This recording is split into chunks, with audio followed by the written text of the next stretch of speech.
Hey, what's up, guys? I'm driving at night. It's really dark, so I'm just doing an audio recording right now.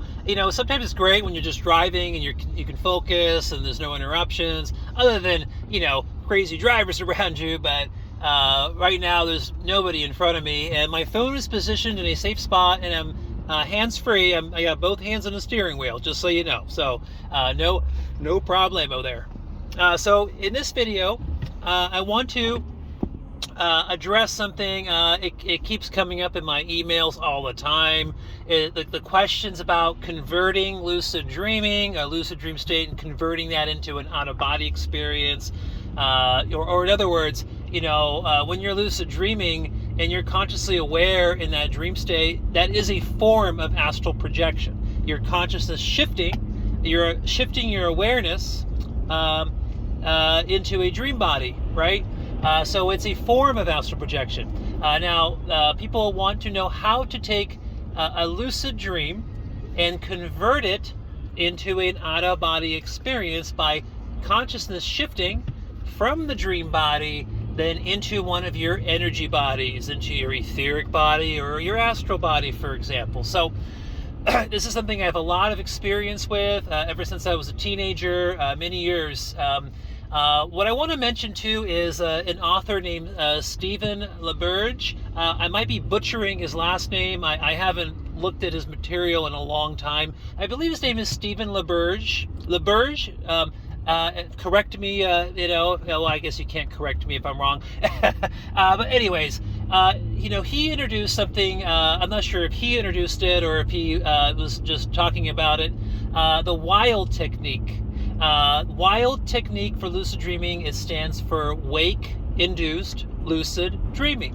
And it's a really interesting technique. It's actually a technique that I didn't even know about as a teenager, and I just kind of stumbled onto it by accident. I did it through my own intuition and my own experimentations. It just kind of naturally happened for me. I'm assuming that it's something that naturally happened for Stephen LaBerge.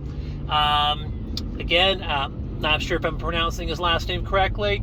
But anyways, so what I want to share with you is how you can use that W.I.L.D technique and use that as for an example, use that as one of the ways to convert a LD into a OBE. So the way I used to do W.I.L.Ds was, and this is again when I didn't even know what it was, what I would do is I would go to bed like 10 or 11 o'clock at night, and then I'd wake up about 4:30 in the morning or so.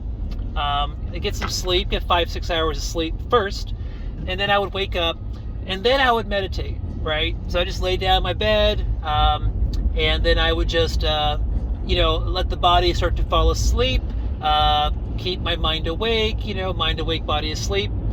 But as I was doing that, as I felt my body kind of going to sleep, what I would do is I would just visualize a target location.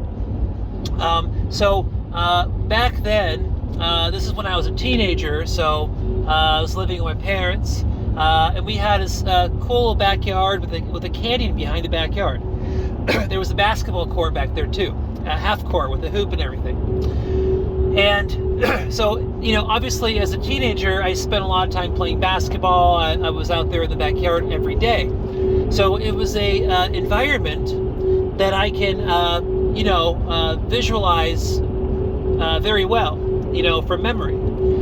That's one of the key things too, is that if you're doing this kind of stuff and you're choosing a target location, it has to be something that you can very easily visualize in your mind's eye, something that's very familiar to you. So I would just visualize the basketball court with the canyon behind the hoop, right? And it was amazing because it worked the first time I tried it. Again, it was just out of intuition, experimentation. I didn't know what W.I.L.Ds were back then, wake-induced lucid dreaming.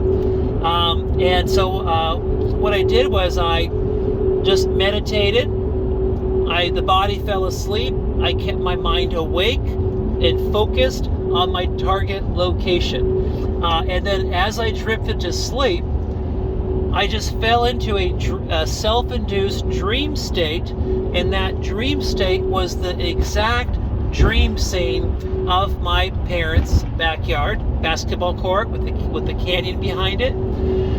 So once I stumbled into that dream in my dream body, I automatically recognized that it was my target location to have the dream in. And and then what I did was when I was on the basketball court, there was this little like a step going down to a lower area, a little concrete step. And so in my dream, the step was there. And so what I did was I just sat down in my dream body, and I just closed my dream body eyes, and then I said to myself, I want to have an out-of-body experience now. I want to come out of my body, okay? And then so what happened was, this is the very first time I ever tried this.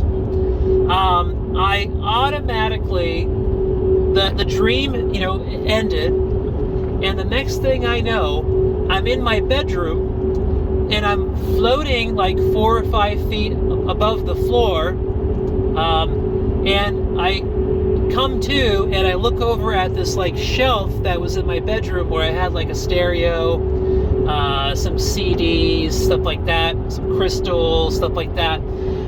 And I can see the shelf in front of me as I'm floating and hovering next to the shelf, right? So right when I saw that, I turned my energy body head towards the opposite direction, which is where my bed was, and I could slightly hear my physical body breathing its natural sleep breathe rhythm, and I can see my body in my bed. And so once I saw my body and could faintly hear my breathing, I automatically registered that what I was trying to do worked, okay? And so I was like so amazed that it worked so easily. Now, mind you, I was having lucid dreaming, spontaneous out-of-body activities before this, but I just found it was just so funny though, because later on as I got older, as I found out about Stephen LaBerge and some other people who started talking about the W.I.L.D lucid dreaming technique, I was like, whoa, that's exactly kind of like what I was doing, it just kind of came to me naturally. I think it even worked really easy too, because I wasn't really like trying to force something or trying to copy someone else's stuff or information. I was just experimenting with my own self, right?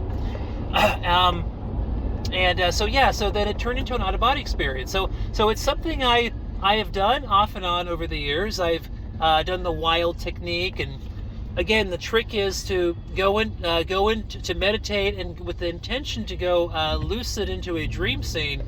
But the real trick is to pick the environment, the dream environment that you want to target, and make sure that it's something that is very familiar to you. I suggest not using your own bedroom, because if you are converting the lucid dream state into an out-of-body, you want to have some kind of verification that you've actually consciousness shifted into your energy body from your dream body by finding yourself in your bedroom or around your physical body in the bed, right?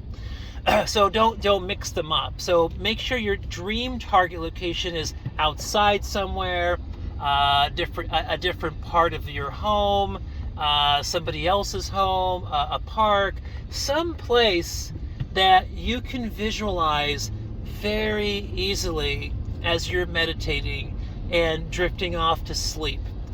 And so, yeah, and people have talked about this stuff before, and it works. It's a real deal. It works. Now, disclaimer though, over the years, as I've done the W.I.L.D technique to try to convert that into an OBE, there are a lot of times, maybe like 40% of the time, I don't know, maybe even 50% of the time, I'll meditate while in the lucid dream state, trying to convert it into a consciousness shift into an energy body to make an OBE out of it. but sometimes you just kind of shift into another dream state, and you just go off into some other dream. And when you go off into the other dream, sometimes you stay lucid, and sometimes you like lose your lucidity temporarily, and you have to kind of regain it. So I've had times where I've had like 2 or 3 lucid dreams in a row until I was finally able to consciousness shift correctly into my one of my energy bodies for an actual out-of-body experience.